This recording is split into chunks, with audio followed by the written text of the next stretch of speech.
Hey foodie, in this video I'll be showing you the method that I use to make my own organic sprouts with almost no plastic waste, and all it takes is a bit of love and patience. Stay tuned.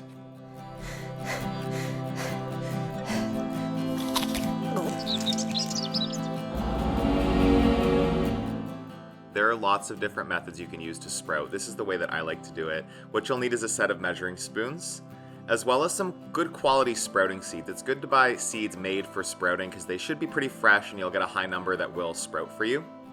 A 1 liter or a 1 quart mason jar. I prefer the wide mouth so you get better airflow. As well as something breathable to top the jar with, you can use a piece of cheesecloth. This is actually a nylon jam and jelly bag that I cut a circle out of, and I've just been washing and reusing this for years.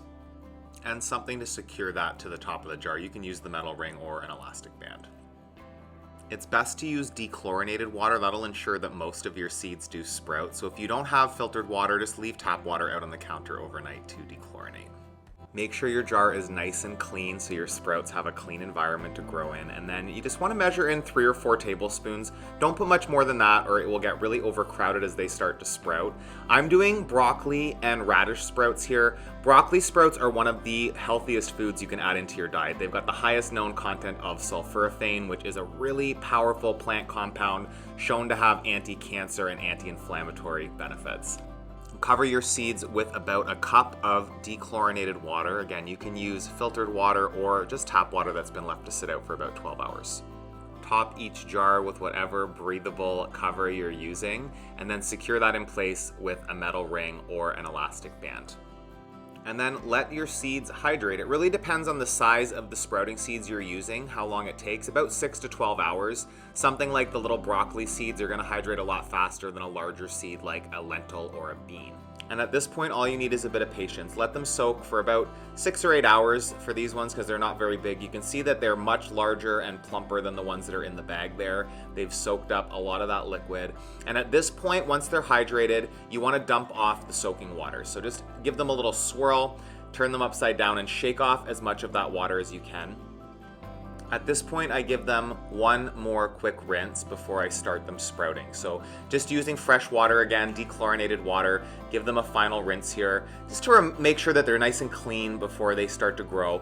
And then whatever liquid is on there, give it a swirl and shake off all the excess. You do not want to leave your seeds soaking wet, sitting in a puddle of liquid, because it again can drown them and cause them not to sprout as optimally. Shake off as much of that liquid as you can.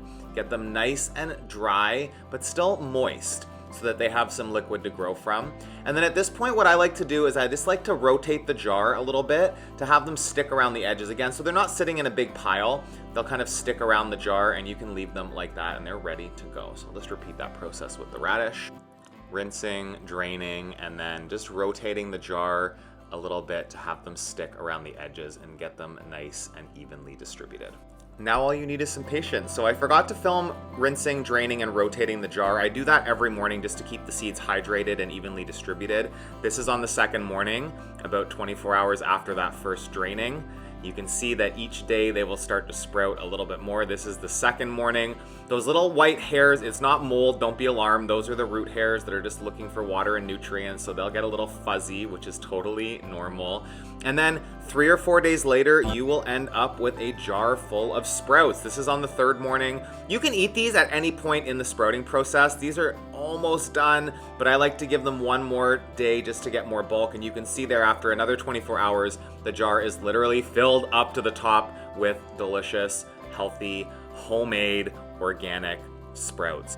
If you found this video helpful, please take a second to hit that thumbs up below the video. It helps YouTube know that you're enjoying the content and push it out to more potential sprouters. Comment below, that also really helps the channel grow. Even just an emoji of a sprout or a thumbs up, I would so appreciate you interacting with the videos. Have an awesome rest of your day. I will see you again soon.